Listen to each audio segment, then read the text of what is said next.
Nunca pude ganarme la aprobación de la familia de mi pareja, especialmente de su padre, y eso terminó destruyendo nuestro matrimonio. Ahora, años después y separados, ella quiere que lo intentemos de nuevo.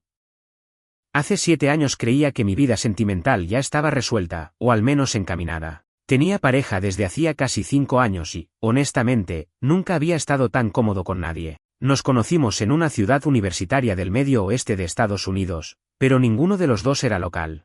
Ella venía de una familia de origen noruego establecida en Wisconsin desde hace generaciones, y yo, bueno, siempre he sentido que mi historia era la de muchos inmigrantes: llegar, estudiar, intentar encajar en los códigos sociales, y a veces, fracasar estrepitosamente en el intento. Vivimos juntos durante casi 4 años. Pese a que ambos teníamos rutinas laborales demandantes, ella en una clínica privada, yo como freelance en diseño digital, la convivencia era mucho mejor de lo que yo imaginaba que sería estar con alguien 24/7. No todo era perfecto, claro, pero lo cierto es que no me faltaba nada fundamental. Teníamos complicidad, nos reíamos de las mismas tonterías, y yo sentía que por fin tenía un sitio seguro. El problema real, desde el primer año, fue siempre el mismo: su familia, especialmente su madre. No era malvada, ni mucho menos. No era la típica suegra de caricatura que busca sabotear cada paso, ni tampoco una persona abiertamente cruel. Más bien, era una especie de muro invisible hecho de juicios silenciosos y gestos que no decía nada en voz alta, pero lo decían todo igual. Y el resto de la familia orbitaba alrededor de ese eje, una red de expectativas, tradiciones, formas de hablar y de callar que para mí eran indescifrables. Lo más frustrante era que mi pareja no parecía notarlo, o si lo notaba, minimizaba el impacto. Ella me aseguraba que su madre era así con todos, que solo había que darle tiempo, que ya vería que al final acabaría apreciándome. Pero a mí me tocó, desde el principio, la sensación de ser un invitado permanente. Incluso en las cenas de domingo, cuando se suponía que todo era familia, siempre era ¿quieres más pan?, en vez de un verdadero interés por cómo me iba en la vida. El primer gran choque llegó a los 6 meses de mudarnos juntos. Su madre organizó una cena de acción de gracias y me pidió, sin muchas vueltas, que preparara un plato típico de mi país, porque así todos podían probar algo diferente. Lo hice, claro, con toda la buena fe, pero fue una experiencia incómoda. La comida quedó bien, pero nadie se sirvió más de una cucharada. Hubo sonrisas forzadas y frases como «qué interesante» o «esto sí que es diferente», y después todo el mundo siguió hablando de hockey y recetas de salmón ahumado como si yo no estuviera ahí. Esa noche, en el auto, le pregunté a mi pareja si creía que me aceptaban. Me miró como si le hubiera preguntado algo absurdo y dijo que no tenía de qué preocuparme. En ese momento decidí que no iba a insistir más. Si me aceptaban bien, si no, tampoco iba a forzar nada. Pero la verdad es que por dentro me afectaba más de lo que quería admitir. La relación siguió. Entre nosotros dos todo marchaba bien. Viajábamos, teníamos planes, incluso hablamos de tener hijos en algún futuro posible, aunque ninguno de los dos quería apresurarse. Pero cada vez que su familia estaba cerca, yo me sentía menos y menos parte del cuadro. Su padre era más amable, pero distante. Sus hermanas parecían tratarme como si yo fuera un compañero de universidad que solo estaba de paso. No ayudaba que yo, sin querer, me convertía en el responsable de los pequeños conflictos familiares. Un ejemplo tonto: un fin de semana olvidé un pequeño encargo de la madre de mi pareja, debía comprar pan especial para una cena. Lo olvidé porque tenía una entrega urgente del trabajo. A la semana siguiente, la madre lo mencionó 3 veces, como un recordatorio pasivo-agresivo de que había fallado. Y aunque mi pareja me defendió en privado, en público nunca decía nada. Yo, por mi parte, decidí callar, porque estaba convencido de que cualquier reacción solo iba a alimentar la narrativa de que yo era difícil. Y así fueron pasando los años. Nuestra relación, paradójicamente, se hizo más fuerte dentro de la casa, pero cada vez más frágil fuera de ella, especialmente en el contexto familiar. A veces pienso que el error fue no enfrentar el asunto de frente desde el principio, pero en ese momento creía que lo mejor era evitar conflictos, encajar en la medida de lo posible, y dejar que el tiempo hiciera lo suyo. Nunca pasó. Lo que sí pasó fue que me fui aislando cada vez más. Mis amigos, los pocos que tenía en Estados Unidos, empezaron a perder contacto. Mi familia, en otro país, no entendía muy bien lo que pasaba y pensaban que todo era una cuestión de adaptación. Y aunque intenté explicárselo a mi pareja más de una vez, ella siempre decía lo mismo: mi familia es complicada, pero te quiere. Tienes que confiar en eso. Hasta el día de hoy no sé si realmente era así o si simplemente no quería ver el conflicto de fondo. No sabría decir en qué momento exacto se rompió algo dentro de mí, pero recuerdo claramente una tarde de domingo, un par de inviernos atrás, cuando sentí por primera vez que la situación ya no era sostenible. Había sido un fin de semana helado, con uno de esos temporales del norte que dejan todo cubierto de nieve y vuelven cada trayecto al supermercado una expedición. La madre de mi pareja, como solía hacer, organizó una reunión casual en su casa. Nadie discutía la agenda, simplemente llegaba el mensaje y todos sabían que era obligatorio asistir. Yo, como siempre, confirmé mi asistencia, aunque tenía varios encargos de trabajo atrasados. Llegamos temprano porque mi pareja quería ayudar con la cocina, y en cuanto entré, sentí esa tensión invisible que ya me era familiar. Los saludos fueron educados, pero sin calidez. Me preguntaron sobre el trabajo, sobre cómo veía la nieve en comparación con mi país, pero nunca más allá de la superficie. Ayudé con las bandejas, corté pan, hasta lavé los platos mientras conversaban sobre historias familiares que yo no entendía del todo, llenas de referencias internas y anécdotas de la infancia que me dejaban fuera. En algún momento, mientras la conversación giraba en torno a un viaje de camping que toda la familia había hecho hacía años, justo antes de que yo entrara en sus vidas, me sentí invisible. Intenté intervenir con alguna broma, pero mi comentario quedó colgando en el aire. Ni siquiera fue mal recibido, fue ignorado, que a veces duele más. Noté que uno de los cuñados sí era tratado con más familiaridad, y que los demás, parejas de las hermanas, ya sabían exactamente cómo moverse en ese entorno, cuándo reír, cuándo ofrecerse para ayudar, cuándo quedarse callados. Salí al patio un rato, supuestamente para fumar, aunque en realidad solo necesitaba aire. El frío me despejó la cabeza, pero también me hizo preguntarme si tenía sentido seguir esforzándome por pertenecer a un círculo que simplemente no me quería dentro. Ahí fue la primera vez que pensé seriamente en irme. No de la reunión, sino de todo. Esa noche, al volver a casa, intenté hablar con mi pareja sobre cómo me sentía. Lo había intentado antes, pero nunca con tanta seriedad.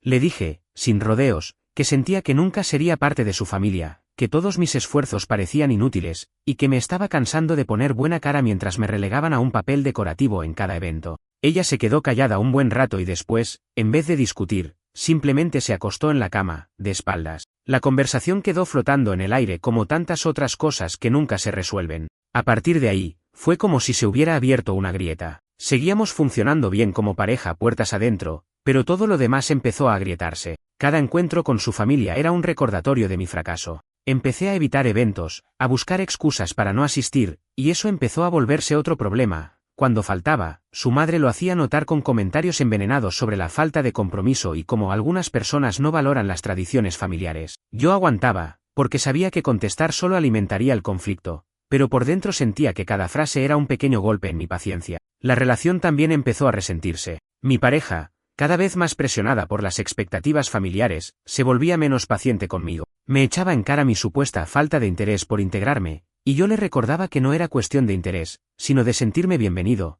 que no era lo mismo. Ella me respondía que su familia era así, que no había que tomarse las cosas tan a pecho, que tenía que tener la piel más dura, que si seguía aislándome no iba a lograr nada. Le expliqué que ya había probado todas las formas posibles, llevar postres, preguntar por las historias, involucrarme en la cocina, y que lo único que obtenía a cambio era la misma indiferencia de siempre. Llegué a un punto en que ya no solo me sentía extranjero en su casa, sino también en mi propio hogar.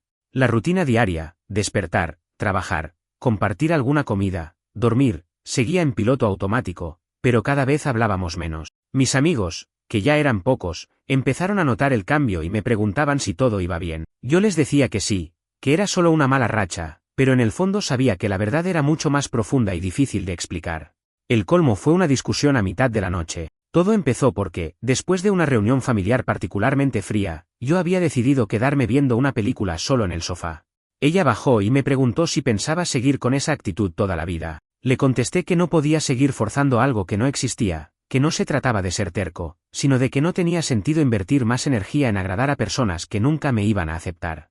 Ella se molestó de verdad, pero no por lo que yo esperaba. Se enojó porque, según ella, le estaba quitando la oportunidad de ser una familia completa. Ese fue el golpe final. No era suficiente ser una pareja funcional, ella necesitaba la validación familiar y yo era el obstáculo. Después de esa pelea, dormimos en habitaciones separadas varias noches. Fue un silencio largo, sin reconciliaciones, solo coexistencia. Yo, por primera vez, empecé a imaginar un futuro donde no estábamos juntos. No fue una idea agradable, pero tampoco fue aterradora. Más bien, sentí alivio. Por supuesto, nada de esto lo hablamos con nadie. Las apariencias se mantuvieron intactas. Sus padres siguieron pensando que yo era un tipo serio y distante. Mis amigos creyeron que simplemente estaba ocupado con el trabajo y las obligaciones de la vida adulta. Nadie sabía la verdad, ni siquiera nosotros mismos, porque nunca la pusimos en palabras claras. Lo que sí recuerdo es haber buscado apartamentos en otras zonas de la ciudad por pura curiosidad. No los visité, pero guardé los enlaces. Dormí mejor esos días, aunque eso también me hizo sentir culpa. Todavía quería a mi pareja, pero estaba cada vez más seguro de que juntos ya no íbamos a ninguna parte, y que el núcleo del problema, por mucho que lo intentáramos ignorar, siempre iba a ser la familia. Si uno lo mira desde fuera, puede parecer absurdo que algo tan simple como la dinámica familiar pueda corroer una relación hasta dejarla vacía. Pero cuando estás ahí, metido en la rutina, las pequeñas cosas se vuelven cuchillas. Todo suma. Y lo peor es que nadie más lo ve con la misma gravedad. La mayoría, incluso tu propia pareja, piensa que son detalles, nimiedades que solo molestan si uno decide darles importancia. Pero la verdad es que, cuando vives en un entorno donde cada gesto, cada palabra y cada ausencia cuentan, no existen los detalles sin importancia. A veces pienso que mi mayor error fue no imponer límites claros desde el principio, no solo con la familia de mi pareja, sino conmigo mismo. Hubo un momento, después de aquella discusión nocturna, en que empecé a cuestionarme qué tanto era responsabilidad mía y qué tanto era simplemente el choque de dos mundos que nunca iban a ser compatibles. Pasé muchas noches revisando mentalmente cada interacción, cada conversación, buscando en qué momento dejé de ser yo mismo para tratar de convertirme en lo que ellos esperaban. Las semanas siguientes a esa pelea fueron una especie de tregua incómoda. Compartíamos la casa como dos extraños bien educados, saludos breves, comidas en silencio, y cada uno volcado en su propio trabajo.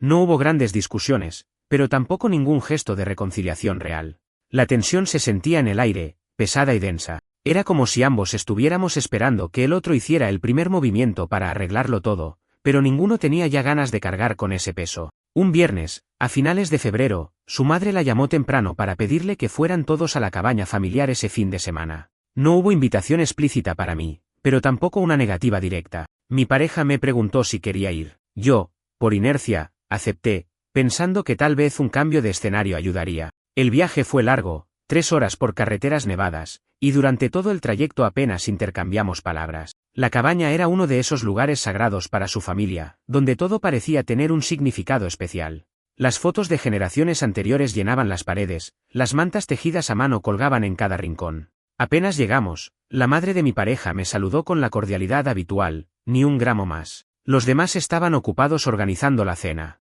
Ayudé con lo que pude, pero, de nuevo, noté que todo tenía un guión y yo solo era un actor secundario que no se sabía las líneas. Esa noche, mientras todos jugaban cartas alrededor de la mesa, me senté cerca de la chimenea, fingiendo leer un libro. En realidad, solo quería un poco de paz. Oí de lejos cómo la familia compartía historias, reía, se lanzaba indirectas cariñosas. Nadie notó mi ausencia en la conversación. En algún momento, la madre de mi pareja se me acercó con una taza de té. Se sentó en silencio a mi lado y, tras un rato, me dijo sin rodeos que sabía que todo esto podía ser demasiado para alguien que no había crecido así. Lo dijo en tono neutro, casi resignado, pero sentí que era su forma de decir que no había nada que yo pudiera hacer para cambiarlo. No me pidió que hiciera un esfuerzo extra, tampoco ofreció ningún tipo de empatía real. Era simplemente una constatación, yo era un visitante, y así seguiría siendo. Volvimos a casa el domingo por la tarde y esa noche, sin demasiadas palabras, ambos supimos que habíamos llegado a un punto muerto. Ella me preguntó si alguna vez creía que podríamos tener una vida juntos sin su familia tan presente. Le dije la verdad, no lo sabía. No sabía si ella podía renunciar a ellos ni si yo podía soportar seguir siendo el forastero. Fue la conversación más honesta y fría que habíamos tenido. Ninguno lloró, ninguno levantó la voz. Solo expusimos las cartas sobre la mesa. Ella reconoció que su familia era parte fundamental de su vida, que no podía imaginarse apartada de ellos, y que no estaba segura de poder crear una burbuja solo para los dos. Yo acepté que tampoco quería pasar el resto de mis días pidiendo permiso para existir. Acordamos darnos un tiempo. No sabíamos cómo funcionaría, pero era mejor que seguir desgastándonos. Ella se fue a pasar unos días con su hermana, yo me quedé en el departamento, sin saber bien si era alivio o tristeza lo que sentía. Los días se arrastraron. Me dediqué al trabajo casi con obsesión, solo para no pensar. Los amigos que aún me quedaban intentaron sacarme de casa, pero la mayoría ya estaban casados, con hijos, viviendo rutinas propias de adultos que poco tenían que ver con mi realidad. Empecé a salir a caminar por las tardes, solo, sin rumbo. Me hacía bien el frío, era un recordatorio físico de que seguía aquí, aunque por dentro me sintiera más ausente que nunca. Unas semanas después, mi pareja regresó. Traía el mismo aire cansado que yo. Nos sentamos a cenar, y en un silencio que lo decía todo, supimos que no había solución mágica. Esa noche dormimos juntos, pero fue la última vez. A la mañana siguiente, empezamos a hablar de cómo dividir las cosas, quién se quedaba con el gato, cómo avisar a los pocos amigos en común. No hubo drama, no hubo gritos ni reproches, solo un acuerdo tácito de que así, al menos, nos dábamos una oportunidad de no terminar odiándonos. Al cabo de un mes, me mudé a un pequeño apartamento en las afueras de la ciudad. Fue una mudanza simple, cajas, libros, la computadora, algo de ropa y una cafetera vieja. El gato se quedó con ella, porque yo sabía que sería más feliz en un lugar con más espacio y menos soledad. Llevé conmigo, sin embargo, algo que pesaba más que todas las cajas juntas, la sensación de haber perdido una batalla contra un enemigo invisible, uno que ni siquiera era una persona, sino una red de expectativas, tradiciones y silencios que nunca logré descifrar. Durante los siguientes meses, me dediqué a reconstruir mi rutina. Empecé a frecuentar una cafetería cerca de casa, hice amistad con el dueño, un tipo reservado que nunca preguntó demasiado. Volví a leer, retomé contactos con algunos amigos de la universidad, pero la mayoría de las conversaciones quedaban en la superficie. Nadie preguntaba demasiado, y yo tampoco ofrecía detalles. Decidí dejar de pensar tanto en el pasado y concentrarme en sobrevivir, aunque algunas noches, inevitablemente, volví a repasar cada paso, cada oportunidad que tal vez desaproveché para decir algo distinto o defenderme mejor. No tengo claro en qué momento exacto superé la ruptura, si es que realmente se supera. Solo sé que, de a poco, empecé a dejar de buscar excusas para justificar lo que pasó. La distancia me hizo ver que, por mucho que uno lo intente, hay puertas que simplemente nunca van a abrirse, y a veces insistir solo sirve para dejarse a uno mismo afuera. Al pasar los meses, mi vida se fue simplificando casi por inercia. Vivir solo después de años de pareja es, al principio, incómodo. No hay nadie para hacer café por la mañana ni para escuchar cómo fue tu día. Al mismo tiempo, hay un alivio casi físico, ya no hay reuniones familiares a las que temer, ni tardes de domingo llenas de silencios incómodos. Me acostumbré a la quietud del nuevo apartamento, aunque a veces esa misma quietud se sentía demasiado grande. Todo era más pequeño y manejable, la cocina, la sala, hasta el armario, pero también más frío. Supongo que la gente no habla suficiente de esa contradicción, la soledad se parece mucho a la libertad, y por momentos cuesta diferenciarlas. Recuerdo que una de las primeras cosas que hice fue dejar de mirar redes sociales, sobre todo aquellas donde aparecían fotos de familias sonrientes y reuniones donde la integración parecía fácil y natural. En vez de eso, pasé a consumir podcasts, libros y viejas películas europeas que me recordaban a mi infancia. No fue una elección consciente, más bien una especie de defensa contra el ruido de la vida ajena. Al poco tiempo, mi expareja me escribió por primera vez desde la separación. No fue un mensaje importante, solo preguntaba si podía pasar a recoger unos papeles y un libro que había olvidado. Fui educado y breve. En ese entonces, hablar con ella todavía era tocar una herida abierta. Nos vimos 5 minutos, en la puerta del edificio, bajo una llovizna fina. Ninguno mencionó el pasado, cada uno mantuvo su propio silencio. Esa fue la última vez que nos vimos por casi 2 años. En ese lapso, intenté armar algo parecido a una nueva rutina. Me uní a un club de senderismo, en parte para obligarme a salir, en parte por conocer gente sin la presión de integrarse en una familia entera. Ahí conocí a algunos colegas con los que hice caminatas por los parques de las afueras. Eran personas de paso, nadie demasiado cercano, pero el simple hecho de caminar junto a otros, compartiendo algo tan sencillo como el cansancio y el frío, era suficiente. Por un tiempo, sentí que estaba avanzando. En el trabajo, las cosas mejoraron. Tenía más tiempo para mis proyectos, más concentración, y hasta empecé a ahorrar. A nivel profesional, todo era más claro. La vida personal, sin embargo, seguía a la deriva. Intenté salir con un par de personas que conocía a través de amigos, pero las citas se sentían forzadas, como si estuviera haciendo el papel de persona disponible y nada más. Era difícil conectar, y la sombra de mi relación anterior pesaba demasiado, aunque intentara ignorarla.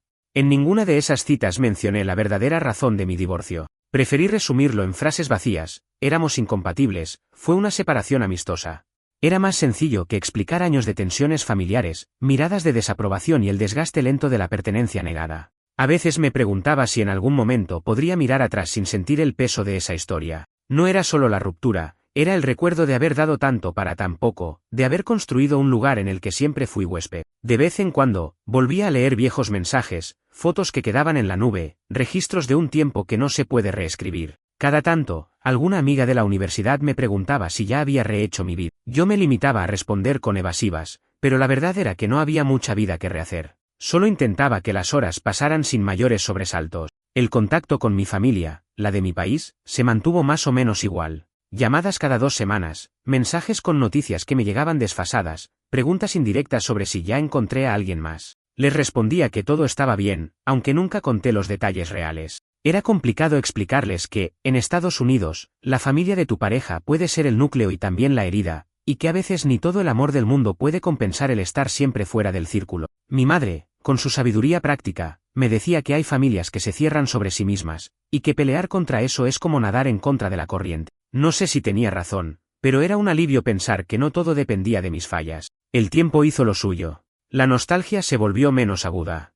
Aprendí a disfrutar las pequeñas victorias del día a día, terminar un buen trabajo, encontrar una nueva cafetería donde el dueño ya sabe lo que tomo, no sentirme incómodo en mi propio espacio. A veces, los fines de semana, caminaba solo por la ciudad y me permitía imaginar, aunque fuera por unos minutos, que no había pasado nada, que era solo un tipo más con su vida tranquila, sin el peso de una historia mal cerrada. Durante casi 2 años, ni pensé en la posibilidad de volver a cruzarme con mi. Era una ciudad mediana, pero nuestros círculos ya no se tocaban. Supe, a través de un amigo en común, que seguía en contacto con su familia y que, aparentemente, había seguido adelante sin mayores problemas. Yo le deseaba lo mejor, aunque la verdad es que también sentía un rencor sordo, más contra la situación que contra ella. Pero entonces, casi sin aviso, la rutina volvió a romperse. Un día, mientras estaba en el supermercado, la vi de lejos, escogiendo manzanas. Me sorprendió lo poco que me afectó, no sentí rabia ni tristeza, solo una extraña distancia, como si estuviera viendo a alguien que formó parte de mi vida en otra época.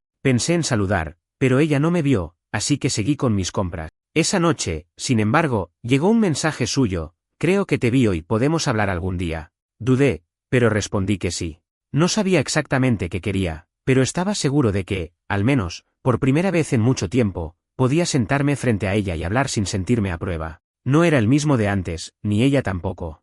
El peso de la familia, las expectativas y la pertenencia seguía allí, pero ahora, con la distancia, todo era menos urgente. Lo que no imaginaba es que ese reencuentro iba a sacudir todas las certezas que había logrado construir en mi nueva vida. Cuando finalmente nos sentamos en aquella pequeña cafetería del centro, el aire estaba denso con más de 7 años de silencios y reproches no dichos. Ella pidió un café y yo una infusión, y durante un rato solo nos miramos, como dos extraños que en realidad se conocen demasiado bien. No hacía falta que dijéramos mucho, porque el peso de todo el pasado ya estaba cargado en cada gesto, en cada pausa. Ella empezó hablando de lo difícil que había sido para ella manejar la presión de su familia después de la separación. Dijo que se había sentido atrapada entre su amor por mí y su lealtad hacia ellos, que a veces sentía que esas dos fuerzas tiraban en direcciones opuestas, hasta desgarrarla. Admitió que, tras la ruptura, muchas cosas cambiaron en su vida. Se mudó a otro barrio, cambió de trabajo, empezó terapia para lidiar con la ansiedad que había ido creciendo en ella. También confesó que había tenido relaciones con otras personas, pero ninguna que se acercara al nivel de conexión que habíamos tenido nosotros. Yo escuchaba, en silencio, absorbiendo cada palabra con una mezcla de tristeza y esperanza. Me sorprendió su sinceridad, porque durante años parecía haber evitado admitir que algo en la dinámica familiar también le había lastimado a ella, aunque fuera en una forma diferente a la mía. Me contó que su padre, después de la muerte de su madre, había cambiado drásticamente. Se volvió más rígido, menos accesible, y su desaprobación hacia mí, que antes solo era fría, se transformó en abierta hostilidad. Eso había hecho que muchas veces ella se sintiera atrapada en medio, sin saber cómo hacer que todos pudieran coexistir sin pelear. Le hablé entonces de lo que sentí durante años, de esa constante sensación de ser un extraño en su familia, de la indiferencia disfrazada de cortesía, de la presión silenciosa para ser alguien que no era. Le dije que en muchos momentos pensé que era solo yo, que no encajaba, que quizá tenía que cambiar más. Pero al escucharla, me di cuenta de que ella también había estado sufriendo, aunque de otra manera. Eso nos acercó un poco, como si en ese reconocimiento mutuo hubiera una semilla para algo nuevo. La conversación se alargó por horas, y sin darnos cuenta, el café se enfrió varias veces. Hablamos de los planes que tuvimos, de las cosas que dejamos pendientes, y hasta de los errores que cometimos, sin culpas, solo con la intención de entender. Ella me preguntó si alguna vez había pensado en intentarlo de nuevo, no como antes, sino con la experiencia y los límites que los dos habíamos aprendido. No supe qué responder al principio. Por un lado, el miedo a repetir la misma historia era muy real, por otro, la idea de reconstruir algo que antes fue tan importante para mí despertaba una nostalgia difícil de ignorar. Finalmente, le dije que necesitaba tiempo para pensar. Que había cicatrices abiertas, no solo en nosotros sino en todo lo que nos rodeaba. Que si íbamos a intentarlo otra vez, tendría que ser diferente. Ella asintió, y me prometió que no había prisa, que podíamos ir paso a paso. Después de ese día, empezamos a enviarnos mensajes con más frecuencia. Al principio, conversaciones simples, sobre el clima, algún libro que estábamos leyendo, o una película que habíamos visto. Poco a poco, esas charlas fueron profundizándose, y las llamadas telefónicas se hicieron más frecuentes. Me enviaba fotos de platos que cocinaba, y yo le contaba de las caminatas que hacía por el parque cerca de mi casa. Una noche, cuando le confesé que me sentía solo y que había sido difícil adaptarme a la vida sin ella, me respondió que ella también había sentido vacío, y que no quería que termináramos siendo dos extraños más en la misma ciudad. Esa frase quedó flotando en mi mente durante días. Sin embargo, la sombra de su familia nunca desapareció del todo. Una vez me contó, con voz baja, que su padre había llamado a su hermana para expresar su desaprobación por habernos visto juntos otra vez, que la familia se estaba dividiendo de nuevo, y que ella sentía que esta vez sería aún más difícil porque ahora no éramos pareja formal, sino algo intermedio, un limbo emocional que nadie parecía entender. En paralelo, ambos decidimos buscar ayuda profesional. Ella comenzó terapia individual para manejar el estrés y la ansiedad acumulados, y yo empecé a asistir a sesiones para entender mejor cómo manejar los límites y comunicar mis sentimientos sin miedo. Más tarde, cuando las cosas estaban un poco más claras, buscamos un terapeuta de pareja para no repetir los mismos patrones. Fue un paso importante. La idea de poner en palabras frente a alguien externo todo lo que había quedado enterrado parecía aterradora, pero necesaria. Las primeras sesiones fueron duras. Nos descubrimos voces que ya no recordábamos tener, sentimientos que habíamos enterrado y heridas que parecían no cicatrizar. Pero también hubo momentos de claridad, de entendimiento, de empatía que nos sorprendieron a ambos. La terapia nos obligó a mirarnos sin la interferencia de terceros, sin la presión de la familia, y eso nos dio un respiro. Algunas veces me pregunto si es posible reconstruir una relación con tantas cicatrices. A veces siento que estamos caminando sobre un terreno inestable, y otras veces que la tierra empieza a asentarse. Lo cierto es que no tengo certezas, solo ganas de intentarlo, con la esperanza de que esta vez la historia sea distinta. Empezar la terapia de pareja fue, sin duda, una de las experiencias más reveladoras y desafiantes que hemos atravesado juntos. Lo que parecía ser solo una cuestión de comunicación, se fue convirtiendo poco a poco en un profundo proceso de autodescubrimiento y confrontación de patrones que ni siquiera sabíamos que teníamos. En las primeras sesiones, ambos llegamos con defensas levantadas, tratando de justificar nuestras posturas, buscando culpables y poniendo en el centro los errores del otro. El terapeuta, con una paciencia admirable, nos hizo entender que ninguno estaba errado ni equivocado, sino atrapados en una dinámica dañina que se alimentaba de malentendidos y resentimientos acumulados. Lo que me sorprendió, y a la vez me costó aceptar, fue cómo la terapia nos hizo ver que la influencia de su familia no era solo externa, sino que había penetrado en nuestra relación de formas que antes ni siquiera considerábamos. A lo largo de los años, sin darnos cuenta, ambos habíamos internalizado las expectativas y críticas, y eso había distorsionado nuestra forma de relacionarnos. Por ejemplo, yo tenía la tendencia a retraerme y evitar conflictos porque asociaba la confrontación con rechazo, mientras que ella, acostumbrada a lidiar con la presión familiar, intentaba mediar y a la vez buscar aprobación en nosotros dos, creando una especie de tensión constante. Una de las primeras cosas que nos pidió el terapeuta fue establecer límites claros con su familia. Eso fue más fácil decirlo que hacerlo. Su familia, con años de tradición y normas no escritas, no aceptaba bien esas nuevas reglas. En varias ocasiones, recibimos mensajes y comentarios velados de reproche, diciéndonos que estábamos rompiendo la armonía familiar o que debíamos ser más comprensivos. Pero esa armonía, entendimos pronto, era la que nos había asfixiado. Ella tuvo que enfrentarse a su padre, quien, aunque no dijo las cosas abiertamente, dejó claro en su lenguaje corporal y sus silencios que desaprobaba nuestra reconciliación. Fue una conversación tensa, cargada de emociones contenidas, donde su padre dejó caer frases como «ella merece algo mejor» o «nunca te consideré parte de esta familia». Para ella fue un golpe duro, porque aunque estaba distanciada de su padre en algunos aspectos, seguía queriendo su aprobación. Yo, por mi parte, sentí que era una confirmación amarga de todo lo que habíamos vivido, pero también una razón para seguir adelante sin mirar atrás. El terapeuta nos ayudó a entender que la relación con su familia debía ser saludable y respetuosa, pero nunca a costa de nuestro bienestar.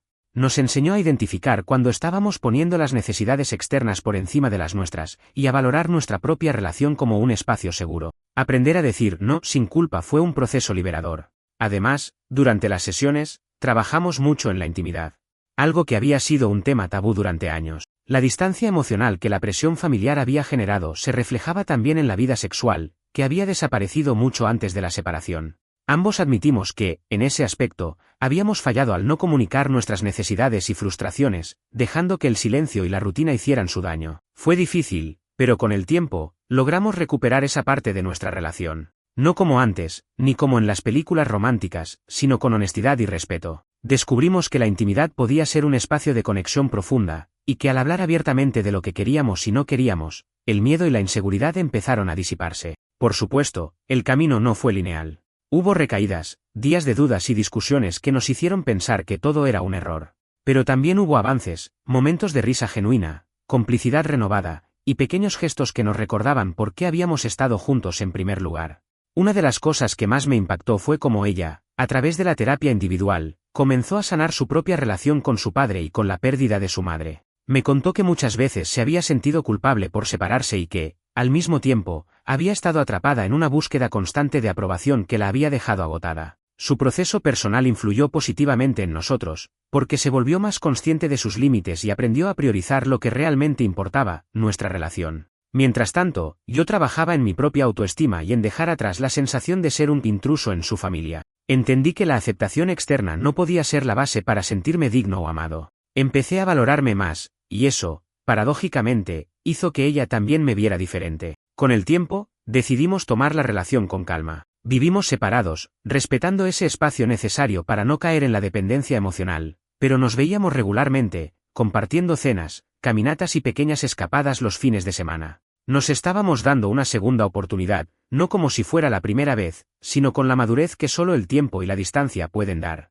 Algunos días, cuando la presión externa se hacía sentir, recordábamos por qué estábamos luchando, por construir algo que no dependiera de la aprobación ajena, que fuera fuerte y verdadero, capaz de resistir las tormentas que antes nos habían derrumbado. Pero también sabíamos que el camino sería largo y que no todo estaba garantizado. La historia con su familia seguía siendo una fuente de tensión, y la herida abierta por años no desaparecía de la noche a la mañana. Mientras seguíamos en ese delicado equilibrio de reconstrucción, comenzaron a aparecer nuevas tensiones. La familia, que siempre había sido el epicentro de nuestro conflicto, seguía sin aceptar nuestra reconciliación, pero ahora con una intensidad distinta. Ya no era solo el padre, sino también algunas de sus hermanas que comenzaron a expresar su desaprobación a través de mensajes indirectos y actitudes que se sentían como un muro invisible alrededor de nosotros. Por ejemplo, en una reunión navideña a la que ambos asistimos por separado, me di cuenta de cómo las miradas de algunos miembros de la familia me atravesaban sin esconder el juicio. Había susurros que llegaban a mis oídos, frases como «pensé que había superado eso» o «no sé por qué siguen insistiendo».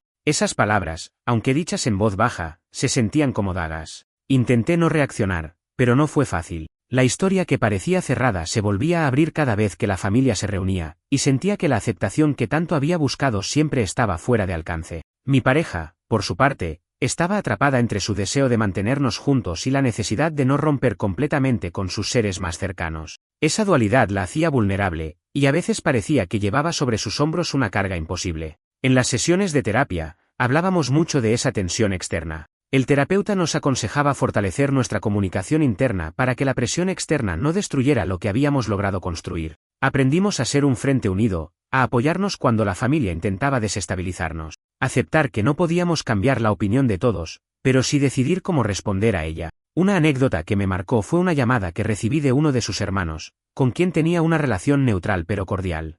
En la conversación, me advirtió que la familia estaba preocupada por qué podría pasar si esta reconciliación no funciona. Su tono era ambiguo, pero entendí el mensaje, estaban esperando que fracasáramos para decir, se los dije. Esa sensación de ser constantemente evaluados y juzgados empezó a pesar mucho más que antes. A veces, después de esas llamadas o reuniones, terminaba sintiéndome agotado, con ganas de rendirme. Pero la presencia de mi pareja, su compromiso y la esperanza que ambos compartíamos de que esta vez fuera distinto, me mantenían en pie. Además, empezaron a surgir conversaciones sobre nuestro futuro juntos. No eran planes grandilocuentes, pero sí ideas concretas. ¿Deberíamos vivir juntos de nuevo? ¿Qué barrio sería mejor? ¿Queríamos formar una familia? Por primera vez en años, esas preguntas se abordaban sin miedo, con la intención de construir desde lo real, no desde un ideal forzado. Ella también había empezado a ser más asertiva con su familia, defendiendo nuestra relación con una fuerza que antes no había mostrado. Aunque a veces sentía que eso la desgastaba, reconocía que era necesaria para que pudiéramos avanzar. Por mi parte, aprendí a no tomar personalmente cada comentario o gesto hostil, y a priorizar nuestra pareja antes que la opinión externa. Un día, durante una de esas sesiones de terapia, nos enfrentamos a un punto crítico. Hablamos largo y tendido sobre si realmente estábamos preparados para dar el paso de vivir juntos de nuevo. Las dudas estaban presentes, la historia del pasado, la presión familiar, la desconfianza que aún persistía. Pero también estaba la convicción de que habíamos cambiado, que esta vez era diferente. Decidimos que el siguiente paso sería una convivencia progresiva.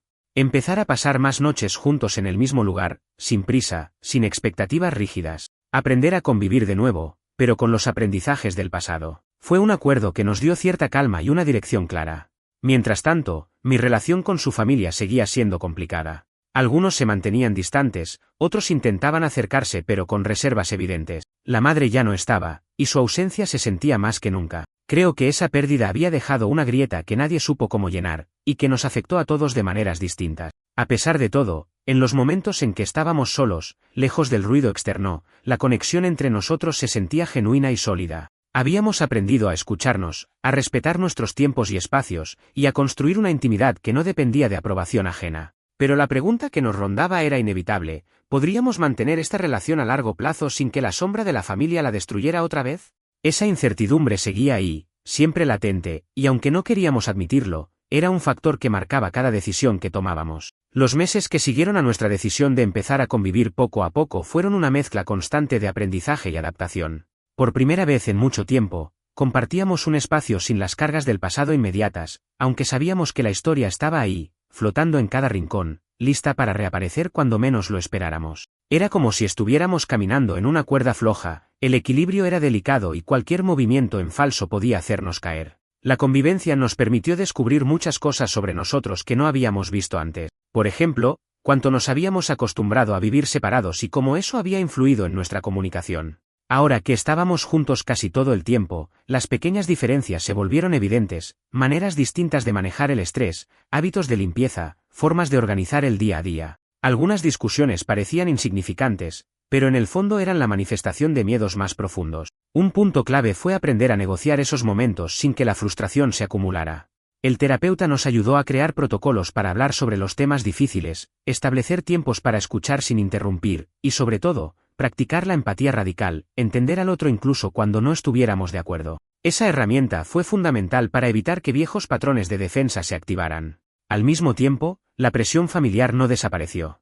Hubo momentos en los que sentíamos que estábamos en medio de una tormenta, con mensajes pasivo-agresivos, comentarios hirientes en reuniones, y ciertas exclusiones que dolían. Ella se enfrentó más de una vez a su padre, quien nunca dejó de expresar su desaprobación, aunque ahora con menos intensidad y más resignación. Las hermanas seguían divididas entre quienes apoyaban nuestra reconciliación y quienes mantenían distancia. En alguna ocasión, una de sus hermanas organizó una cena y no nos invitó a ninguno de los dos. Nos enteramos después por terceros y fue un golpe.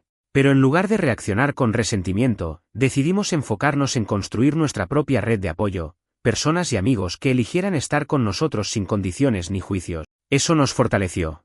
Con el tiempo, la intimidad entre nosotros creció no solo en lo físico, sino también en la confianza y la vulnerabilidad.